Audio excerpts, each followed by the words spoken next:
Okay, we're gonna start with making a magic circle or slip knot, okay?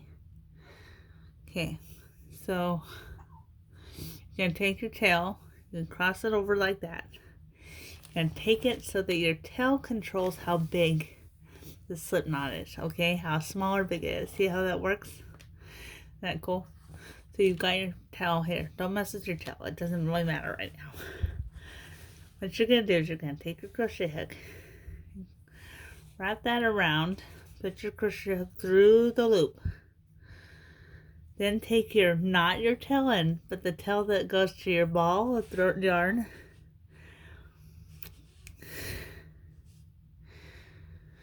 Let's see if I can do this. Huh. It's kind of hard to do. Okay. Okay. Here's your circle. Your slip knot. Okay, you're gonna wrap this one once around your crochet hook. That's where your ball of yarn comes from, not your tail. See the tail? You gotta put that into the slip knot. Grab another stitch from where you're getting your yarn. See, I've got 2 stitches. See that? Very loose stitch, but it doesn't have to be. I'm just a little shaky. And then you're gonna yarn over. It's called yarning over when you grab more yarn. You're gonna go into your sleep, yarn over again, grab through, and then you've got 3 stitches right here. See, 1, 2, 3. Yarn over again and take that one through the 3 stitches. Okay. Got it through the 3 stitches. If you're tense, your stitches are going to be really hard to go through. I'm trying to loosen up. This is a project that can be redone over and over again. And then you yarn over again, go through your magic loop, yarn over again, grab more yarn, pull it through 3 stitches. 1, 2, 3. Yarn over again, take it through. See, and then you've got something really pretty happening here. It looks like a braid. So there's 2 stitches there. And then you yarn over, go through your magic loop, yarn over, pull through again. 1, 2, 3, yarn over and pull through again. See your pretty stitches. Okay, we're gonna do that 9 times. So you've got 3 times already. So we're gonna do 1, 3, 4,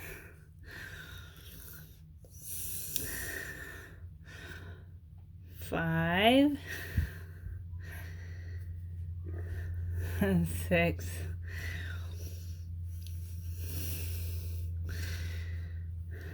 7,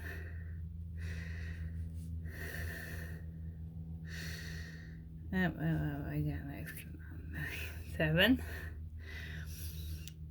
8.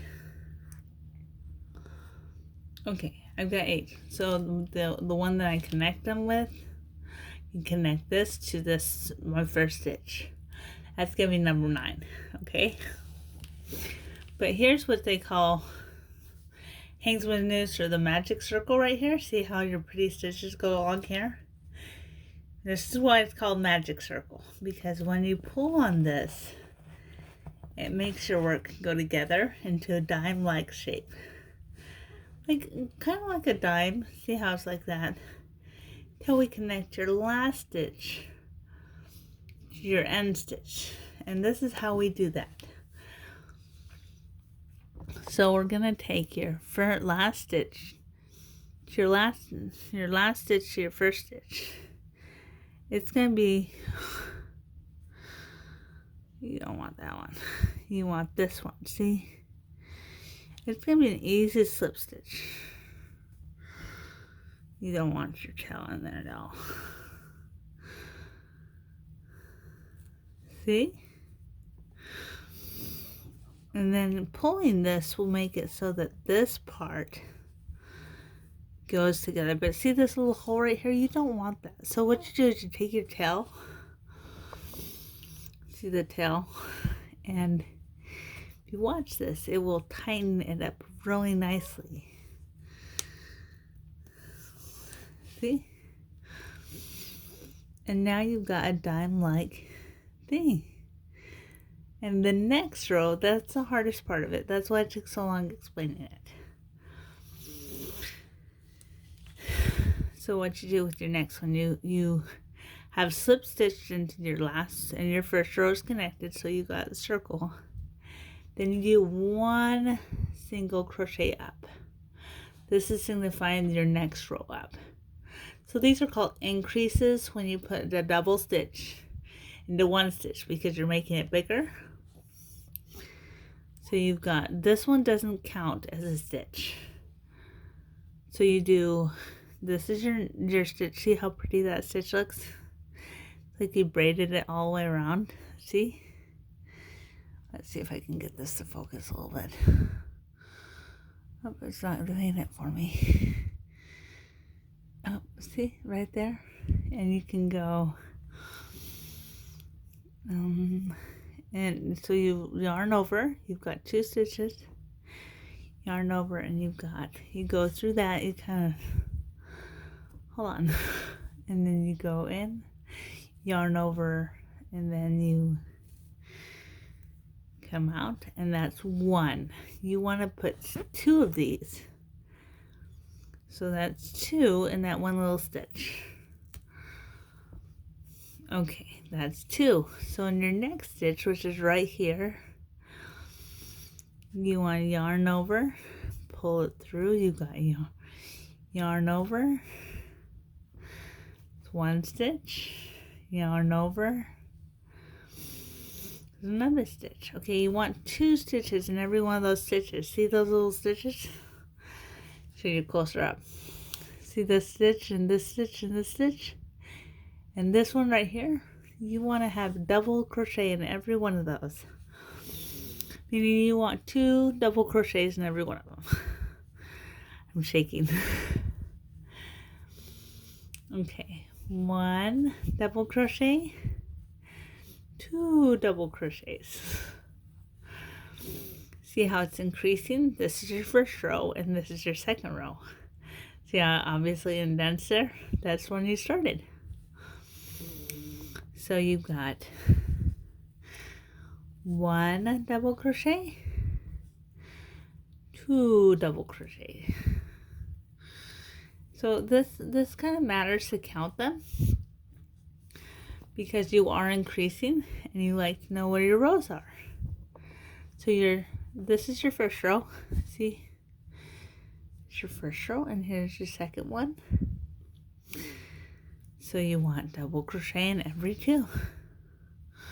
Oops. You want to make sure that you get both loops because it makes your foundation stronger. Let me get you closer up to tell you what I mean by that. And this will work for all your projects.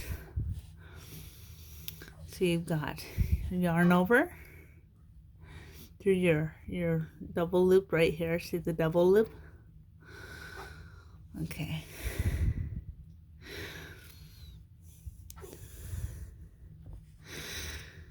Okay, I've got 1 crochet in there. I need 2.